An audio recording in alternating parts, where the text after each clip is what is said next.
مسلمانوں کی رائے سے ابو بکر خلیفہ بنے۔ جیسے آپ کو معلوم ہے کہ اگر انسانوں کی حاکمیت کا نظام ہے تو 10 کروڑ حاکم کیسے ہو جائیں گے؟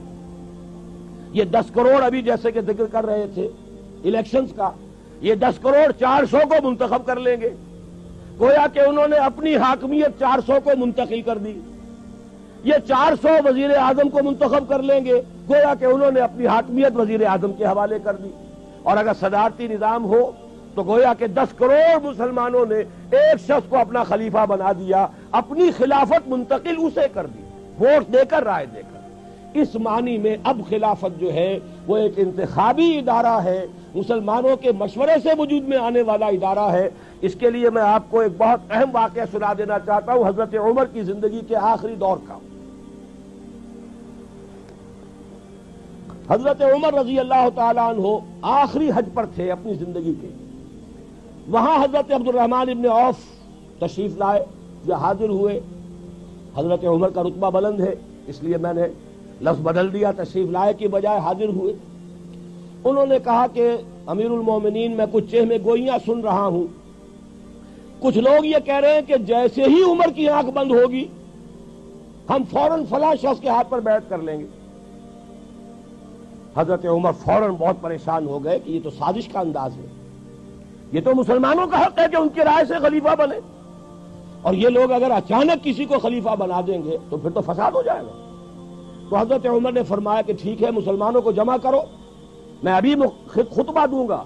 فَمُحَذِّرُهُمْ، میں مسلمانوں کو وارن کرنا چاہتا ہوں، ان ہؤلاء الرہط، ان لوگوں کے بارے میں، الذین یریدون ان یغصبوا امرہم، جو چاہتے ہیں کہ مسلمانوں کا حق غصب کر لیں۔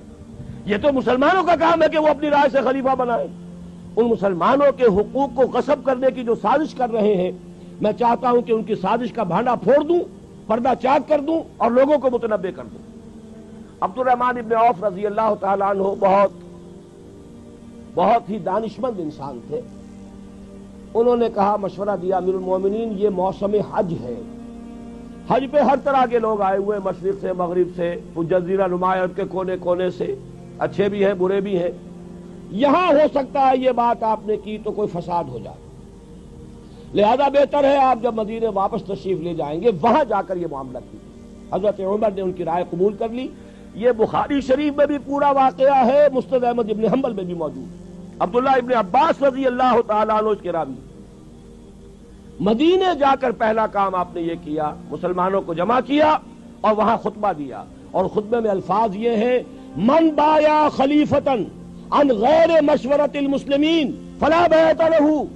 سن لو یہ میری بات، مسلمانوں کے مشورے کے بغیر اگر کسی نے کسی امیر اور خلیفہ کی بیعت کی تو اس کی کوئی بیعت نہیں۔ معلوم ہوا کہ اب جو ہے خلافت وہ در حقیقت شخصی نہیں رہی بلکہ اجتماعی ہے، یہ مسلمانوں کی خلافت ہے۔ اس کا آج کے دور میں اب نظام کیا بنے گا؟ نمبر 1، تمام مسلمان ووٹ دیں گے، مرد اور عورتیں سب خلیفہ کو منتخب کریں گے۔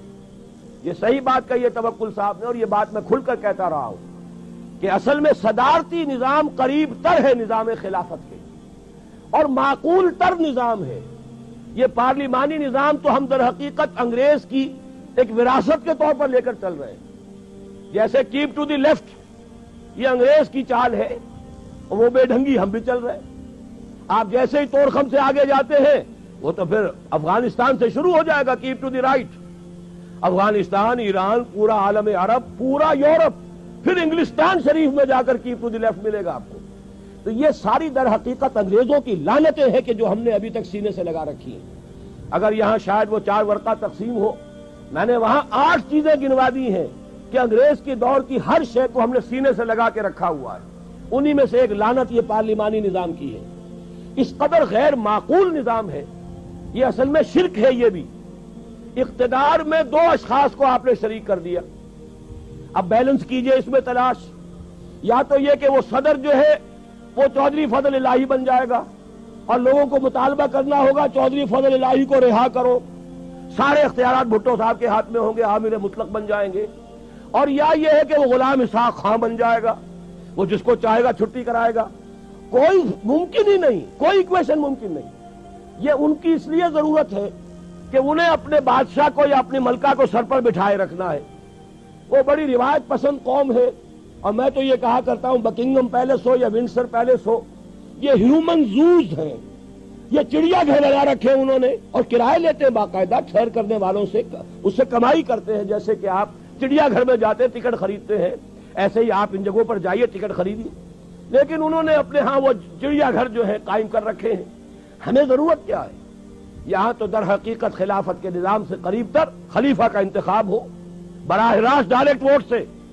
اگر ہماری آبادی 12 کروڑ ہے اور اس میں اگر 4-5 کروڑ ووٹر ہیں، ان کی رائے جو ہے، اور جب پورے ملک میں ایک شخص کے بارے میں رائے دی جائے گی تو واقعہ یہ ہے جو کہا جاتا ہے کہ ہمارے ہاں صدارتی نظام بھی کامیاب ہو گیا، ناکام ہو گیا، اس سے بڑا جھوٹ کوئی نہیں. صدارتی نظام یہ آیا کب ہے؟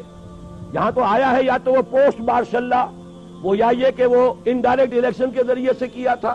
تو صدارتی نظام حقیقت میں ہمارے ہاں نہیں آیا، اور واقعہ یہ ہے کہ صدارتی نظام قریب تر ہے.